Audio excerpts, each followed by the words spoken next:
पुराने चीन की एक घटना है, बहुत प्रसिद्ध। ये कहानी चीन में है।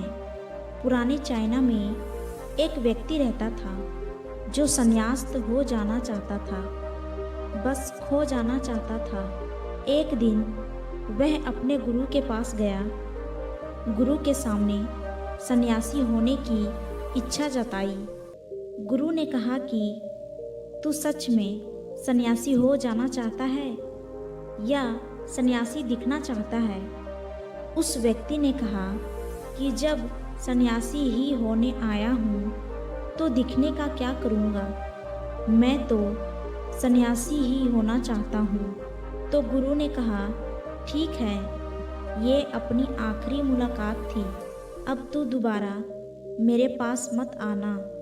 जब ज़रूरत होगी तब मैं खुद तेरे पास आ जाऊंगा।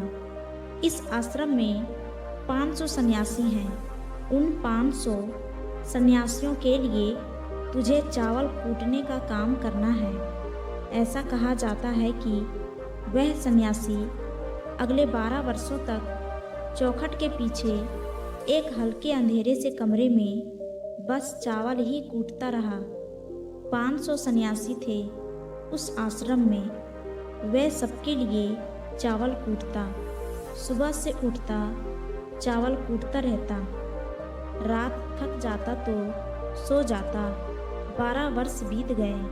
वह फिर कभी दोबारा गुरु के पास नहीं गया। उसने भरोसा कर लिया था कि जब गुरु ने कह ही दिया है कि ज़रूरत पड़ने पर वे खुद आ जाएंगे तो बात ही खत्म हो गई। शुरुआत में तो उसके मन में कई तरह के विचार चलते रहते, लेकिन जब पूरे दिन बस चावल ही कूटना है तो विचार करके भी क्या फ़ायदा। धीरे धीरे उसके मन से विचार भी विदा होने लगे। वह बस सुबह उठने से लेकर रात सोने तक चावल ही कूटता रहता। जब गुरु ने कह ही दिया था कि तुझे चावल ही कूटना है तो बस सारे प्रश्न ही खत्म। गुरु ने कहा है तो सही ही कहा होगा। 12 वर्षों तक चावल कूटते कूटते उसके मन में विचार आने ही बंद हो गए। मन एकदम शांत और खाली हो गया।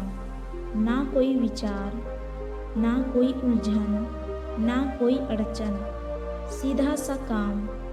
सुबह उठता, चावल कूटता रहता, रात होती तो सो जाता। पिछले 12 वर्षों से यही उसके दिनचर्या बन चुकी थी। विचार मुक्त होकर वह बस अपना काम करता रहता।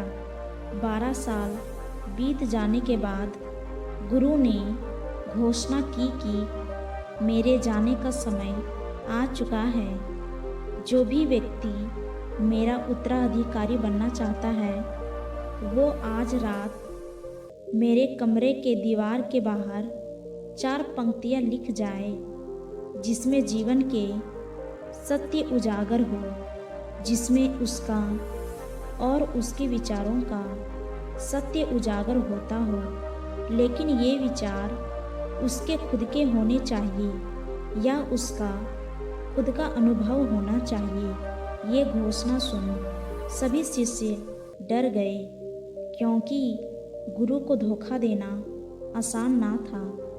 शास्त्र तो सभी शिष्यों ने पढ़ रखे थे, लेकिन उन सभी शिष्यों में से जो सबसे बड़ा विद्वान था, उसने साहस जुटाकर गुरु के कमरे की दीवार पे उस रात 4 पंक्तियाँ लिख दी। उसने लिखा कि मन एक दर्पण की तरह है जिस पर धूल जम जाती है।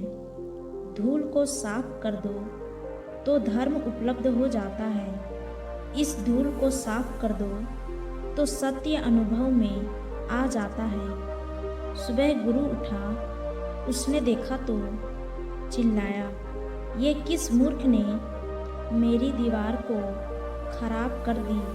उसे पकड़कर मेरे पास लाओ। पर वह विद्वान तो लिखकर रात को ही भाग गया था।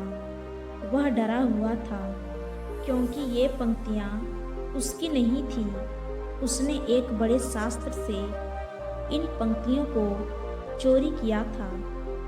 इसमें उसमें खुद का अनुभव ना था। शब्द तो अच्छे थे लेकिन उनमें प्राण नहीं थे।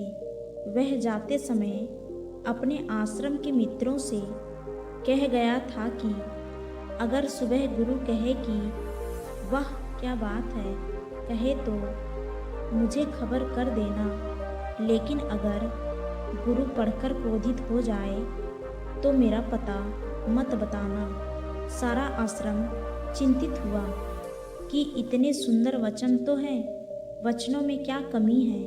मन दर्पण की तरह ही तो होता है जिसमें शब्दों की, विचारों की और अनुभव की धूल जम जाती है। बस इतनी ही तो बात है, साफ कर दो। दर्पण तो सत्य का प्रतिबिंब फिर बन जाता है।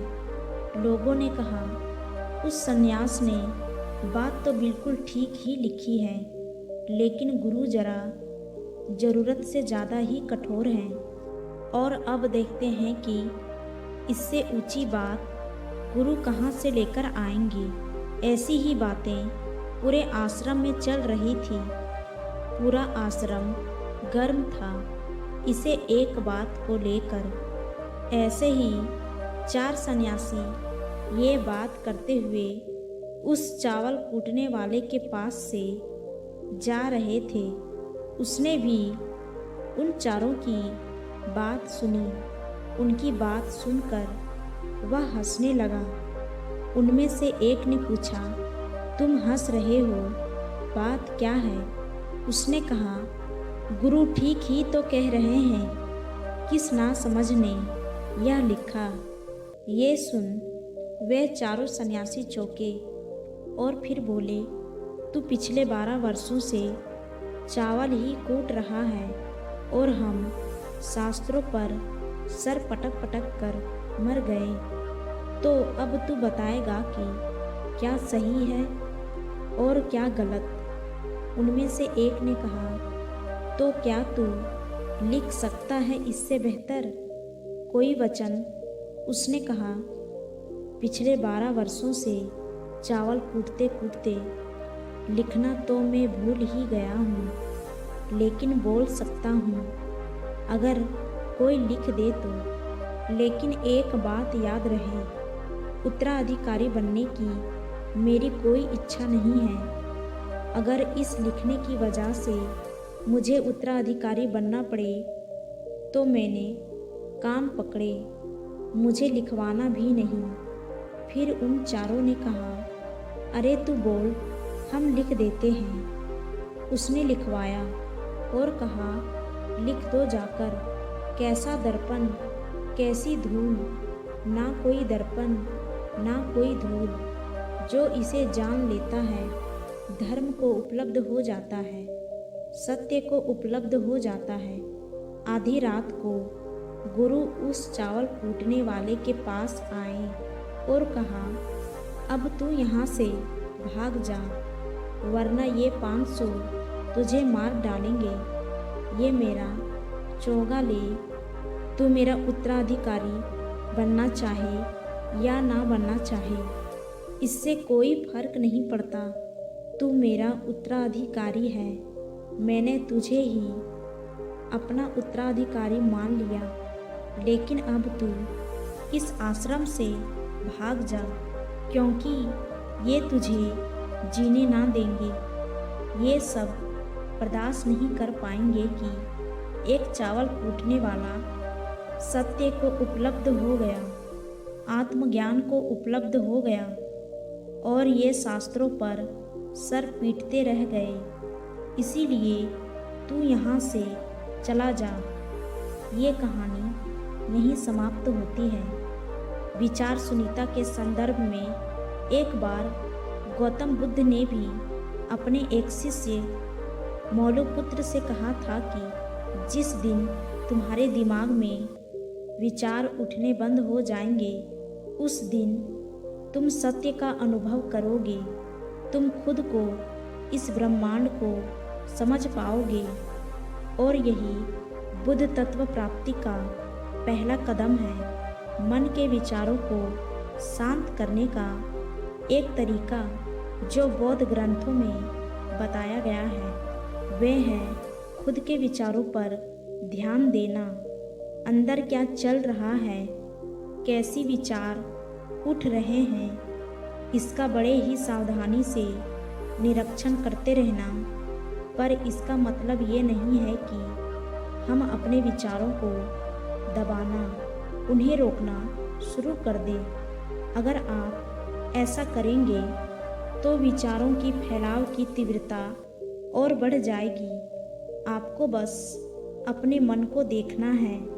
मन भटकेगा, बार बार भटकेगा, लेकिन जैसे ही आपको फिर याद आए कि आप विचारों का निरीक्षण कर रहे हैं, आप तुरंत फिर से विचारों पर ध्यान देना शुरू कर दो।